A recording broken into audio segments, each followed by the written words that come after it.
وجعلنا من بين أيديهم سدا ومن خلفهم سدا فأغشيناهم فهم لا يبصرون۔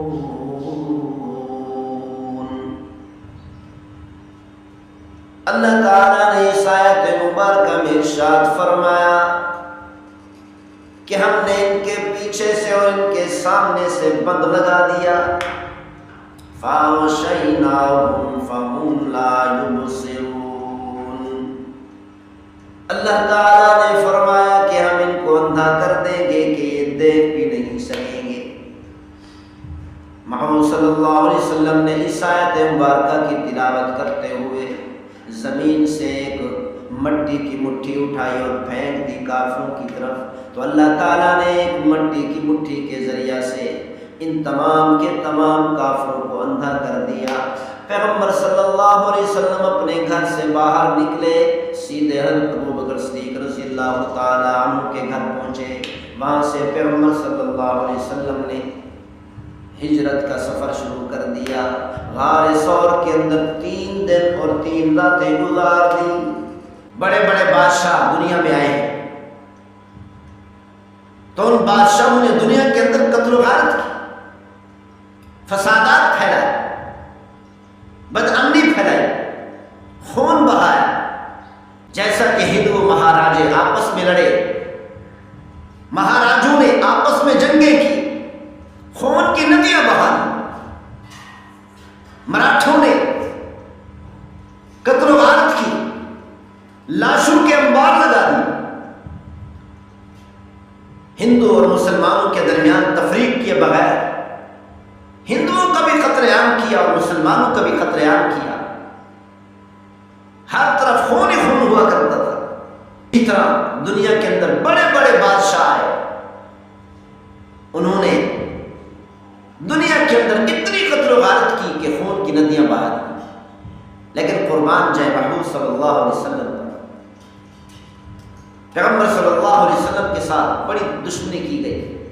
پیغمبر صلی اللہ علیہ وسلم اور صحابہ کرام رضوان اللہ اجمعین پر ظلم و ستم کے پہاڑ ڈھائے گئے۔ پیغمبر صلی اللہ علیہ وسلم کو شہید کرنے کی کوشش کی گئی۔ ابو جہل نے قریش کے، مکہ مکرمہ کے بڑے بڑے سرداروں کو جمع کیا، جمع کر کے مشورہ کیا کہ کیسے محمد صلی اللہ علیہ وسلم کو دین کی تبلیغ کرنے سے روکا جائے، دعوت دینے سے روکا جائے، محمد صلی اللہ علیہ وسلم کو کے دین کو پھیلانے سے کیسے روکا جائے۔ تمام کے تمام سرداروں نے اس بات پر اتفاق کیا کہ پیغمبر صلی اللہ علیہ وسلم کو شہید کر دیا جائے۔ مکہ مکرمہ کے بڑے بڑے سردار اپنی اپنی فوجیں لے کر آئے، آ کر پیغمبر صلی اللہ علیہ وسلم کے گھر کا محاصرہ کر دیا۔ پیغمبر صلی اللہ علیہ وسلم گھر کے اندر تشریف فرما ہے۔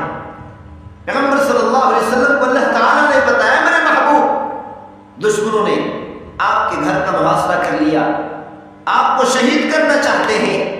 یہ کافر بڑے بڑے سردار، بڑے بڑے بادشاہ، حکمران آپ کو قتل کرنا چاہتے ہیں، لیکن میں پروردگار آپ کو بچانا چاہتا ہوں۔ محمد صلی اللہ علیہ وسلم نے عرض کیا ہے میرے پروردگار میں کیا کروں، ان سے کیسے بچوں گا؟ اللہ تعالیٰ نے فرمایا میرے محبوب پریشان ہونے کی ضرورت نہیں، میں پروردگار اپنی مدد سے، اپنی نصرت سے، اپنی طاقت سے اپنے محبوب کو ان کافروں سے بچاؤں گا۔ اے میرے محبوب صلی اللہ علیہ وسلم زمین سے مٹی اٹھائیں اور ان کافروں کی طرف پھینک دیں۔ اور اللہ تعالیٰ نے فرمایا یہ سارے کے سارے کافر ردے ہو جائیں۔ محمد صلی اللہ علیہ وسلم نے عرض کیا ہے میرے پروردگار، مٹی کی ایک مٹھی میں کیسے ان تمام کے تمام کافروں کی آنکھوں تک پہنچاؤں گا؟ ایک طرف پھینکوں گا، دوسری طرف والے رہ جائیں گے، دوسری طرف پھینکوں گا، اس طرف والے رہ جائیں گے۔ اے میرے پروردگار میں کیسے ان تمام کے تمام کافروں کو اندھا کروں گا؟ اللہ تعالیٰ نے فرمایا میرے محبوب زمین سے مٹی اٹھا کر ان کافروں کی طرف پھینکنا آپ کا کام ہے، اور ایک مٹھی مٹی کو ان تمام کے تمام کافروں کی آنکھوں میں پہنچا کر تمام کافروں کو، تمام فوج کو اندھا کرنا میں پروردگار کا کام۔ اے میرے محمد صلی اللہ علیہ وسلم تو پیغمبر صلی اللہ علیہ وسلم نے زمین سے ایک مٹی کی مٹھی اٹھائی اور یہ آیت مبارکہ پڑھی، وَجَعَلْنَا مِن بَيْنِ أَيْدِيهِمْ سَدًّا وَمِنْ خَلْفِهِمْ سَدًّا فَأَغْشَيْنَاهُمْ فَهُمْ لَا يُبْصِرُونَ۔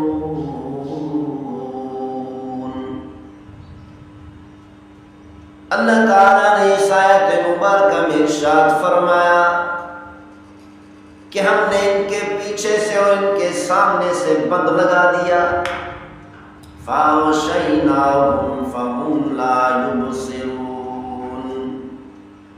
اللہ تعالیٰ نے فرمایا کہ ہم ان کو اندھا کر دیں گے کہ یہ دیکھ بھی نہیں سکیں گے۔ محمد صلی اللہ علیہ وسلم نے اس آیت مبارکہ کی تلاوت کرتے ہوئے زمین سے ایک مٹی کی مٹھی اٹھائی اور پھینک دی کافروں کی طرف، تو اللہ تعالیٰ نے ایک مٹی کی مٹھی کے ذریعہ سے ان تمام کے تمام کافروں کو اندھا کر دیا۔ پیغمبر صلی اللہ علیہ وسلم اپنے گھر سے باہر نکلے، سیدھے حضرت ابوبکر صدیق رضی اللہ تعالیٰ عنہ کے گھر پہنچے۔ وہاں سے پیغمبر صلی اللہ علیہ وسلم نے ہجرت کا سفر شروع کر دیا۔ غار ثور کے اندر 3 دن اور 3 راتیں گزار دی، کافروں کے حملہ کرنے سے بچے رہے۔ 3 دن اور 3 راتوں تک غار ثور کے اندر رہے۔ کافروں نے پیغمبر صلی اللہ علیہ وسلم پر اتنا ظلم و ستم ڈھایا کہ پیغمبر صلی اللہ علیہ وسلم کو چھپ کر ہجرت کرنی پڑی۔ پیغمبر صلی اللہ علیہ وسلم کو مکہ مکرمہ چھوڑنا پڑا۔ جب پیغمبر صلی اللہ علیہ وسلم مکہ مکرمہ چھوڑ کر جا رہے تھے، بیت اللہ شریف کو دیکھا اور پورے مکہ کو خطاب کر کے فرمایا، او میرے پیارے شہر، اگر یہ کافر مجھے نہ نکالتے میں اپنے اس پیارے شہر کو اور اپنے پیارے وطن کو کبھی نہ چھوڑتا۔ کہ ان کافروں نے اتنا ظلم و ستم ڈھایا کہ پیغمبر صلی اللہ علیہ وسلم کو اور صحابہ کرام رضوان اللہ علیہم اجمعین کو مکہ مکرمہ چھوڑنے پر مجبور کر دیا، ہجرت کرنے پر مجبور کر دیا۔ اور اسی طرح غزوہ احزاب کے موقع پر، غزوہ خندق کے موقع پر پورا عرب اکٹھا ہو کر آیا۔ پورے عرب نے فوجیں اکٹھی کی، اسلحہ جمع کیا، 10,000 کا لشکر لے کر آیا۔ پیغمبر صلی اللہ علیہ وسلم کے پاس 3,000 کا لشکر تھا، 3,000 مسلمان تھے، اور کافروں کے پاس 10,000 کا لشکر تھا۔ پیغمبر صلی اللہ علیہ وسلم کے صحابہ کے پاس، پیغمبر صلی اللہ علیہ وسلم کی فوج کے پاس اسلحہ نہیں تھا، کھانے پینے کا ساز و سامان نہیں تھا کہ خندق کے موقع پر صحابہ کرام خندق کھود رہے۔ خندق کھودتے کھودتے بھوک لگی، صحابہ کرام نے اپنے پیٹ پر پتھر باندھ لی۔ ایک صحابہ نے آ کر عرض کی، یا رسول اللہ، اپنے پیٹ سے کپڑا اٹھا کر دکھایا، یا رسول اللہ دیکھو، میں نے بھوک کی شدت کی وجہ سے کئی دنوں سے کھانا نہیں کھایا، بھوک کی شدت کی وجہ سے اپنے پیٹ پر پتھر باندھا ہوا۔ پیغمبر صلی اللہ علیہ وسلم نے اپنے پیٹ مبارک سے کپڑا اٹھا کر فرمایا، دیکھو کہ تم نے ایک پتھر باندھا ہے، مجھے اتنی بھوک لگی ہے کہ میں نے 2 پتھر باندھے ہوئے۔